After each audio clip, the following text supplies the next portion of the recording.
Yeah.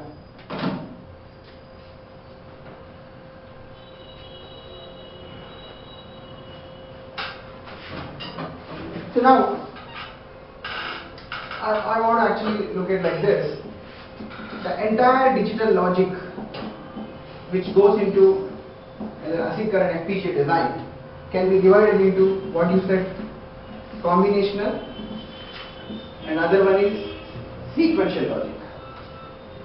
Sequential logic in turn, now you see I want to actually further categorize that, because tomorrow we have to study what is control data path design, if D flip-flops go somewhere, where they go, okay, etc., etc. So I would give a kind of categorization to them.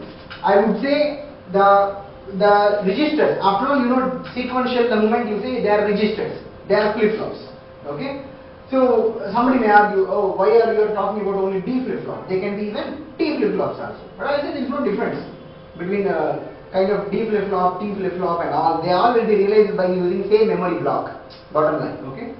So this sequential circuits, either the flip-flops which you are using, they are for some control, or in terms of, I should say, state machines,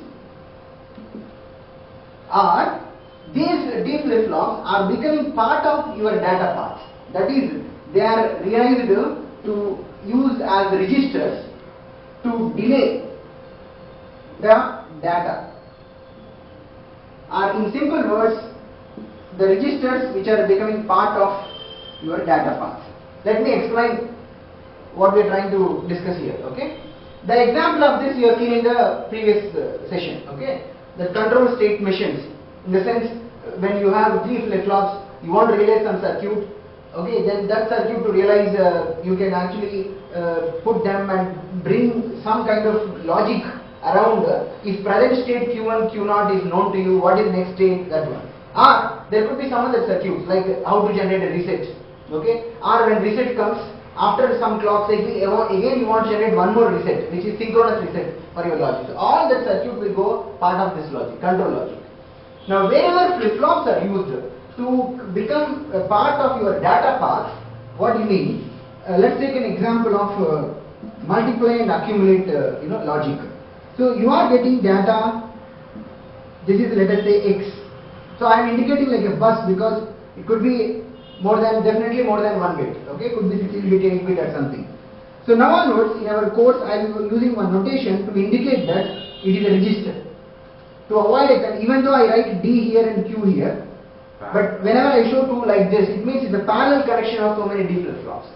Nothing but in our textbook words what we refer, parallel input, parallel output, shift register. But we will avoid that long terminology of parallel input, parallel output, shift. Simply it will be called a register. You got it?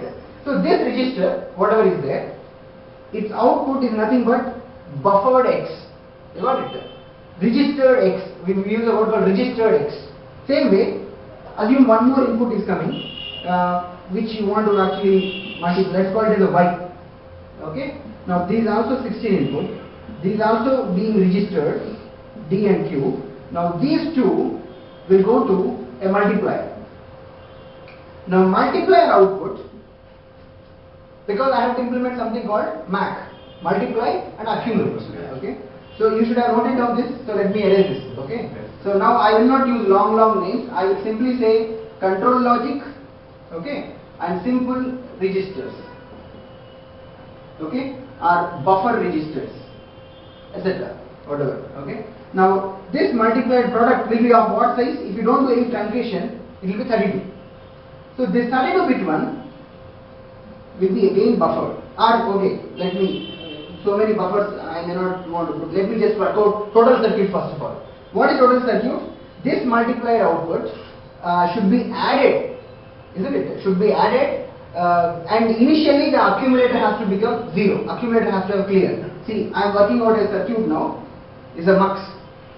The mux will have a control signal called start. When start is equal to 0, it means start is equal to 0 means it is a beginning now.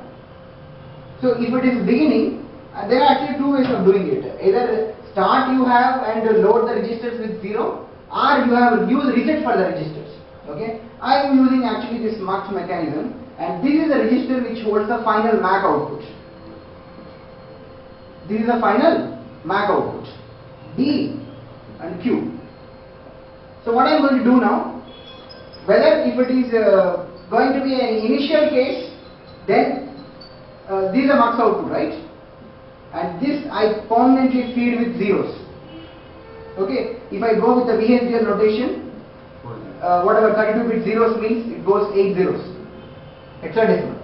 Okay. Now, otherwise, what I am going to do, actually, it is not even, 32-bit. Otherwise, what I am going to do, I have an adder. This is a multiplier, it's an adder. This adder, one input is multiplier, the other input is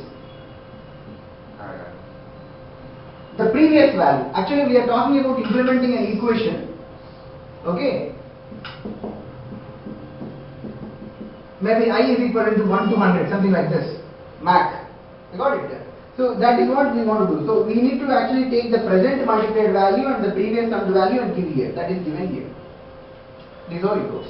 Now see, observe these registers. We will have more discussion on this kind of circuits later. But point is, observe these registers. They are becoming part of your data path, buffered registers. So entire sequential circuit that you see in digital either can be here or this can be here. Now once you learn how to build state machines, control circuits, there are a few more topics like how to stretch the pulse, okay, how to generate your own control signals, etc., etc. We will be discussing in subsequent sessions. You learned about this. Now usage of this is very straightforward. Okay. Now in subsequent modules, when we talk about pipelining, we also understand that, see what happened now between this register to this register, what are all delays if you encounter. In sequential circuit, even though I don't show that these are all common driven by clock, it is understood that they are all driven by common clock. So all the delays, if you want to count, first clock to output of this delay, multiplier of this delay, adder delay, MUX delay, then setup time of this. So all this will come into picture. So when I think, oh, this total delay is too high for me to manage in one clock cycle, we will introduce one more buffer stage somewhere here. You got it? Maybe, where I will introduce that depends. I want to balance out the delays. Okay? This we will discuss separately in a pipeline topic. Anyway, what I want to tell, point is, introducing these buffers has got some purpose to achieve the total digital logic with high speed.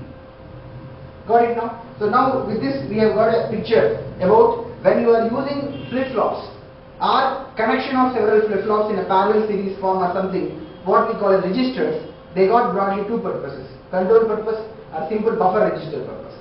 This is pretty straightforward application, and coming to understanding this is nothing but realizing state machines or simple counters. As I told you, counter also can be seen as a state machine. All that will come into this part. And this is straightforward combinational. As I said, there is no clock cycle kind of delay. All delays that you talk in combinational which are coming, those delays are because of physical delays which you see in capacitor charging and discharging. Why don't you talk about the capacitor charging, discharging delays when it comes to sequential circuits? We talk, but what we do is, after counting all those setup time, hold time, clock to output time and all, we adjust our clock frequency in such a way that within one clock frequency interval, all those are taken care. So that's the reason when you are working with sequential circuit, obviously you have to work with sequential circuit when you go to bigger designs. You will talk in simple terms that to compute MAC, how many clock cycles you are going to take, because here to here one clock cycle, here to here one clock cycle, like that you can compute. Got it? So in our next session, we will be talking, we will be going back to our discussion. So I took a deviation of our original flow. We started discussing about the digital circuits, combinational, sequential and all. But textbook way of sequential, if I just go, you will not appreciate what is the purpose of it in our subsequent modules. So I thought I should get into this kind of discussion. So tomorrow, next session onwards, we will resume into the textbook flow.